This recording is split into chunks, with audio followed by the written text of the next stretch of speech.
Welcome guys, welcome to our channel. CBSE ने इस बार पहली बार ट्राई कर रही है एमसीक्यू सिस्टम। एक नया चीज़ इंट्रोड्यूस हुई है एमसीक्यू सिस्टम। बच्चों में इस चीज़ के लिए बहुत ज़्यादा कन्फ्यूजन्स हैं, किस तरह से सिस्टम होगा, कैसा होगा, क्या होगा। अब यहाँ पे उन्होंने बताया है, सीबीएसई ने इसकी नोटिफिकेशन जारी कर दी है कि एमसीक्यू को किस तरह से किया जाएगा। यहाँ क्या है, एक बड़ी ही इम्पॉर्टेंट चीज़ जो स्टूडेंट्स के लिए है कि डिटेल्स ऑफ जो कैंडिडेट्स है वो पहले से ही ओएमआर शीट में फिल की होगी। उसमें अब डिटेल में क्या क्या फिल किया होगा, डिटेल में उसका नेम, फादर नेम, ये सब कुछ पहले से होगा। तो उसको लिखना क्या है, वहाँ पे स्टूडेंट को क्या लिखना है, वहाँ अगर फील्ड है तो क्या क्या लिखना है। स्टूडेंट को सिर्फ क्वेश्चन पेपर कोड लिखना है, राइट कॉर्नर में स्पेस दिया होगा। साथ में जो क्वेश्चन पेपर कोड वो लिखना है जो उसके क्वेश्चन पेपर पे लिखा हुआ होगा। प्लस एक उसमें ये लाइन जो है आपको लिखी होगी, I confirmed that all particulars given are correct. तो आपको ये लाइन दोबारा से वहाँ पे अपनी हैंडराइटिंग में लिखनी है। बहुत बहुत बहुत इंपॉर्टेंट चीज़, आपको पेंसिल को बिल्कुल भी यूज़ नहीं करना है। क्या यूज़ कर सकते हो, blue and black ball pen, gel pen नहीं, ball pen, colour blue and black, चाहे ब्लू हो या ब्लैक हो। जेल पेन यूज़ नहीं करना है, पेंसिल यूज़ नहीं करनी है। अगर पेंसिल यूज़ होती है तो आपका जो पेपर है वो कैंसिल हो जाएगा। अब इम्पॉर्टेंट फीचर्स क्या हैं ओएमआर शीट की। वेरी फर्स्ट फीचर दैट उसमें 60 क्वेश्चंस होंगे हर सब्जेक्ट के। अब यहाँ पे मैं आपको डायरेक्टली ओएमआर शीट ही बता देती हूँ कि किस तरह से ओएमआर शीट होगी। ये देखो, ये सीबीएसई ने एक ओएमआर शीट की एग्जाम्पल दी है। इस एग्जाम्पल में अगर आप चेक करोगे, यहाँ पे रोल नंबर पहले से फिल्ड होगा। अब आपको जब आप ओएमआर शीट मिले, आप चेक करो कि जो रोल नंबर आपका है वो यही ओएमआर शीट पे फिल्ड है, उसी को यहाँ वर्ड्स में लिखा हुआ होगा जिस डेट की है। अब आपको चेक करना है कहीं ऐसा तो नहीं पेपर आपका हो रहा है बुधवार को और यहाँ पे फ्राइडे भरा हुआ है, डेट कोई और भरी हुई है, तो वो किसी और दिन की ओएमआर शीट है, वो गलत हो जाएगी।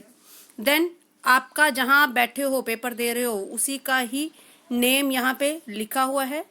जिस सब्जेक्ट का आपका पेपर है, इंग्लिश का है तो इंग्लिश कोड लिख के उसका सब्जेक्ट कोड सेम लिखा हुआ है, डिफरेंट तो नहीं है, कहीं आपकी ओएमआर शीट आपको गलत तो नहीं मिल गई, ये आपको खुद से चेक करना है।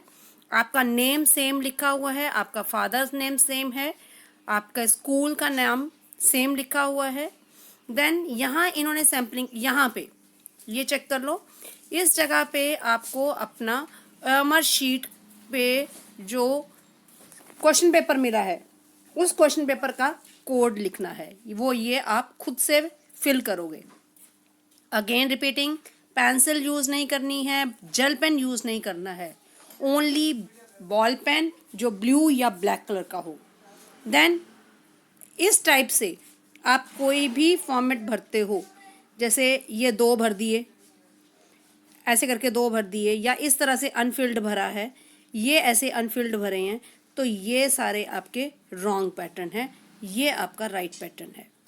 देन उसके बाद सबसे इम्पॉर्टेंट चीज़ ओएमआर शीट भरनी कैसे है। अब यहाँ पे देखो कितनी इम्पॉर्टेंट चीज़ दी है, ABCD, इन पे आपका जो भी राइट आंसर है वहाँ आप अच्छे से फिल कर दोगे। उसके बाद पहले सारा पेपर में आप ये चीज़ें यहाँ फिल कर लो। अब बाद में आपको लगता है कि यार B ऑप्शन नहीं थी, C ऑप्शन थी, तो आप वो जो भी ऑप्शन आपको लगती है, C ऑप्शन लगती है, यहाँ C भर दो। तो आपका जो पेपर में मार्क्स मिलेंगे, जो चेकिंग होगी, वो ये वाली ऑप्शन देखी जाएगी।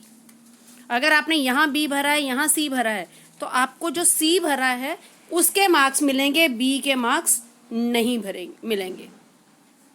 मान लो आपने यहाँ B भरा है तो यहाँ भी आपको B लिखना पड़ेगा। अगर यहाँ B नहीं लिखते हो तो इसका मतलब ये है कि आपने क्वेश्चन वो अटेम्प्ट नहीं किया, तो आपको उसके मार्क्स नहीं मिलेंगे, आपको सेम लिखना पड़ेगा।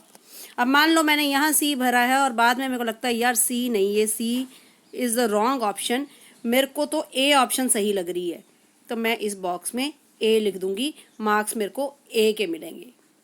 अगर मैंने यहाँ बी भरा है और मुझे लगता है बी ऑप्शन ही सही है, इवन देन तब भी मुझे यहाँ पे बी लिखना पड़ेगा, इस बॉक्स में मेरा लिखना जरूरी है।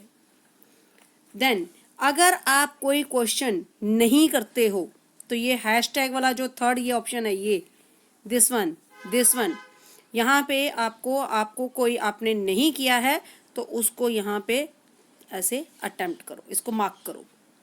अगर उन्हें बोला है 24 में से 20 क्वेश्चंस करो और आपने इसको डार्क नहीं किया है तो मीन्स आपने इसको अटेम्प्ट किया है, इसके मार्क्स नहीं मिलेंगे। 24 में से अगर 20 करने हैं तो मार्क्स जो हैं वो फर्स्ट 20 वाले ही चेक होंगे, लास्ट 20 वाले चेक, टोटल 20 चेक नहीं होंगे। जो पहले 20 आपने किए हैं जिसमें से आपने यहाँ जो डार्क कर दिया वो आ जाएगा कि आपने उसको अटेम्प्ट नहीं किया। लेट इन केस आपने यहाँ बी भर दिया, या यहाँ ले लेती हूँ मैं, कोई एक क्लीन जगह पे ले लेती हूँ अगेन से, मान लो मैंने यहाँ पे सी भर दिया, ठीक है।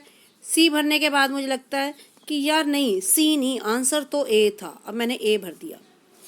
फिर मैं श्योर नहीं हूँ, मेरा बाकी कोई क्वेश्चन मेरे को लगता है नहीं यार ये क्वेश्चन में पता नहीं डाउट है कि नहीं, यहाँ पे मैं यहाँ पे 2 मार्क पे सर्कल कर देती हूँ। अब मेरा ये क्वेश्चन चेक नहीं होगा, ये माना जाएगा कि मैंने इसको अटेम्प्ट नहीं किया।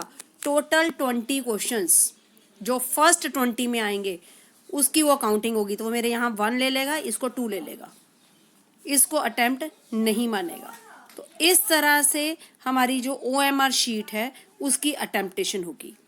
देन उसके बाद यहाँ पे ये जो लिखा है I confirm that all particulars given are correct, ये यहाँ लिखा है, इसको अपनी राइटिंग में यहाँ पे दोबारा लिखना पड़ेगा, ये आपको दोबारा लिखना पड़ेगा और यहाँ पे आपके OMR शीट के पे साइन होंगे जो आपने आपके अपने सिग्नेचर है इन रनिंग हैंड, कैपिटल लेटर्स में नहीं होंगे, रनिंग हैंड में ही आपके सिग्नेचर होंगे। इस तरह से आपकी OMR शीट भरी जाएगी। आई होप अब आपके यहाँ पे कोई भी कंफ्यूजन नहीं है। मैं रिपीट कर देती हूँ इसी चीज़ को, आपने मैं 40th क्वेश्चन कर रही हूँ, मेरे को पहले लगता है कि राइट आंसर इज ए, मुझे लग रहा है राइट आंसर ए है, थोड़ी देर बाद मेरे को लगता है नहीं यार ए नहीं, मैं यहाँ सी आना चाहिए था तो मैंने सी भर दिया। मैं यहाँ सी भरती हूँ या ए भरती हूँ, जो भी मैंने यहाँ भरा उसी के मेरे को मार्क्स मिलेंगे। और अगर मुझे लगता है कि यार मेरे को ये जो भरा है ये मेरा अभी भी सही नहीं है तो मैं क्या करूँगी, 40 को यहाँ डार्क कर दूँगी, तो मेरा ये क्वेश्चन चेक नहीं होगा, इसकी जगह नेक्स्ट चेक हो जाएगा। और क्योंकि मेरे जो जितने उन्होंने नंबर बोले हैं, फर्स्ट जितने नंबर आएंगे वही नंबर चेक होंगे, 24 में से 20 ही चेक होंगे। तो इस तरह से मेरे अगर मैंने ये मार्क कर दिया है तो चाहे मैंने यहाँ पे भी लिख दिया फर्स्ट वाले पे, सेकंड में भी लिख दिया, लेकिन तब भी वो चेक्ड में नहीं आएगा। All the best. अगर अभी भी आपकी कोई क्वेरी है तो आप कमेंट बॉक्स में पूछ सकते हो। All the best to you all.